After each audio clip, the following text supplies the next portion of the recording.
आज आम ओडिशार मुख्य शासन सचिव को विजु जनता दलर निर्वाचित विधायक मानकर एक प्रतिनिधि मंडली आम अरुण साहू नेतृत्व में जे मुख्य शासन सचिव को भेटी से भेटियार अभिप्राय यह थिला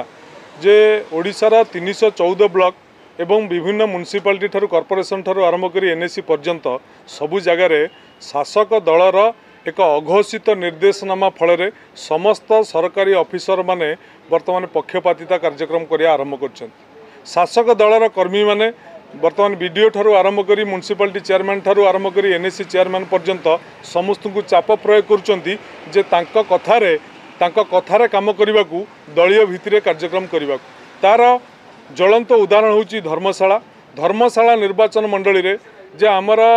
पंचायत राज व्यवस्था रे जिला परिषद सरपंच पीएस मेंबर प्रतिनिधि मंडली बीडीओ को देखा करिया को जाइथिला बेले बीडीओ तांकु समय देले नाही बीडीओ तांकु 30 मिनिट अपेक्षा करैले जे मु भिसी रे अछि 30 मिनिट अपेक्षा कर से माने 30 मिनिट अपेक्षा करिया भितरे शासक दलर गुंडा माने जाई धर्मशाला रे आमर निर्वाचित सरपंच समिति सभ्य एवं जिला परिषद को बीडीओ को सामने रे आक्रमण करागला ताकू मध्य बीडीओ सुरक्षा दे पारले नहीं सरकार मध्य सुरक्षा दे पारले नहीं तेणु यही भली कार्यक्रम दरकार पड़े आमर जो गत स्वायत्त शासन दिवस गला 31 तारिख दिन सेठी मध्य